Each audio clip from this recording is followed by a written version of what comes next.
One, as I mentioned, one environment may be conducive to a child or another. And I can imagine a system where, you know, we have so-and-so here is not working, you know, maybe the district or maybe the charter school is renting. So it could be a sharing of information in students within the realms of confidentiality of what might be trying something different educationally. The other thing is that, you know, charter schools have been started to innovate. That's their goal, is to try new things in education. Gloucester has toyed with multi-age for a long time. Mostly it's come, it's gone, it's been talked about. I think the community has had a lot of concerns about it. Rockport has, you know, been very successful with multi-age, but, you know, last year they did a 4-5. People were very leery. They didn't want to send their kid to a 4-5, and now it's very popular. Would it be we start a school that has multi-age at every level and it seems to be working, there's an opportunity to share that information, to show that in this environment, this is a way that this works. You know, I think that there's also ways that there are resources that add to expenses. I think, give us some example, you know, even supplies, how you order supplies, or, you know, anything like that. I think the avenue for working together is huge. Unfortunately, it's not tend to be what happens a lot, but I think there are examples of school districts that have done that, and it's definitely a case where it becomes more of a win-win. Do you envision a possibility? I mean, we have, I think, about 300 teachers in the district. Is that right? 300 teachers. That's a huge well of very deeply committed professional expertise that we are very, I think, lucky in this community to have that quality of and that capacity here. I often feel like that capacity is kind of underground. I mean, parents, when you have a kid, you tend to interact with this or that teacher, but as a community, we don't really sort of uncover this enormous amount of talent. One of the things I think about when I think about the charter school out loud is, you know, professional development and sharing some of those resources or bringing some of the professional development opportunities between the charter and between the district together, and really working in a larger collaboration with the great resource that we have in the district, and using that maybe as a way to cross-fertilize ideas, strategies, things that between the schools and the district. I mean, it's one thing that comes and I think, you know, particularly as you say, with such a large pool, I often think professional development is really coming from the teachers, not bringing necessarily always outside people in, but the wealth of knowledge that's within the school system. So being able to share that wealth and giving people teaching opportunities as well as learning opportunities is, you know, fantastic. Yes. I have a question that is more for the group of you, so you don't have to take over my that's right. I wondered if, as a group, you have come to grips with the idea that ultimately it will cost upwards in excess of $2 million a year, and what effect that will really have on the district, and what your concerns are about that as a group. Just is this something you know, $2 million is, you know, good-sized override, which doesn't usually work. So I want that order of magnitude. Is something as a group.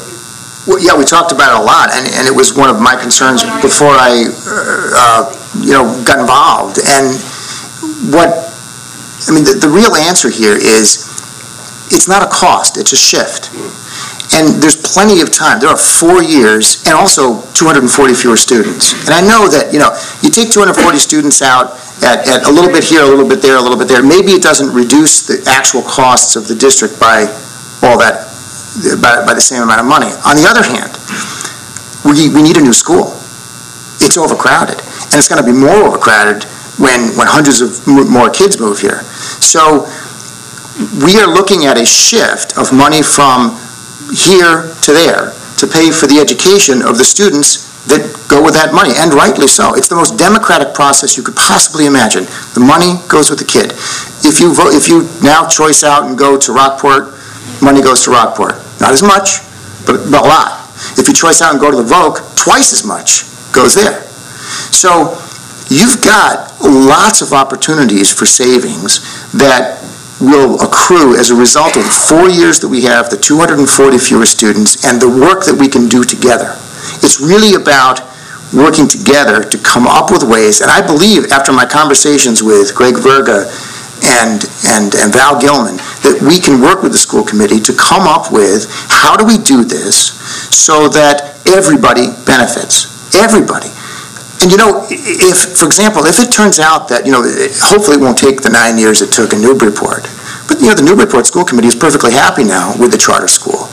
And with a 300-person waiting list, what happens here if you get, more people than want to go to this particular charter school? Well, there's nothing to stop the district from creating another one, a pilot school, or Horace Mann, or something else. Maybe Readiness will pass. Maybe it won't. Maybe it will. We don't know. But if it does, maybe one of those. And so if the model that we've created becomes as popular as the model is in Newburyport and other places, and there is a waiting list, you can shift people around and create that way too. So I really think that, honestly, it's really a mischaracterization to say that there's going to be a $2 million cut.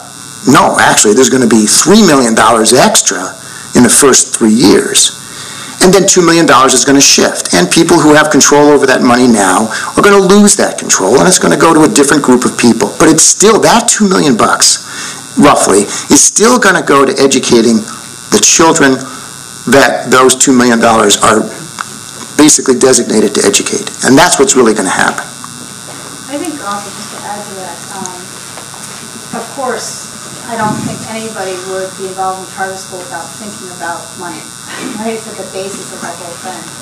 I say that, and I say if it was free, it'd be a no-brainer. I mean, when I worked on the science park, we got all of our funding from grants and fundraising, and still, there was a lot of community opposition because it was different, it was new, I was told it wasn't the right time, this is, you should be putting money elsewhere, but these are grants, they can't go anywhere else with. It was a way to bring a resource in, actually, without having anything. But it was very tough for the community. In this light, I think it's hard to see a lot of money go out to choice. It's hard to see a lot of people saying, I'm trying to go somewhere, I couldn't get my kid in here, I couldn't get my kid in here, I couldn't get my kid in there. I have a vision that is beyond, those 3 years or whatever, and the vision is a real shift, and it's a shift in culture, which is that Gloucester becomes a community where people are really proud of the education, and it's the thing that drives people here. And I think that charters have a way of adding something new and different. People like new and different usually, but change is also hard, so it's this real strange dynamic. But the money, again, if you look at it, as Peter says, we have $1 million that goes out to $1 million plus that goes out to choice. That goes to those communities. I mean, there have been articles in the paper saying Manchester doesn't know what to do with all the extra choice money. This money stays in Gloucester, and not only does it stay in Gloucester, but charter schools have grants that they can get that are only available to charter schools. So it's more resources coming in through these extra grants, getting a building.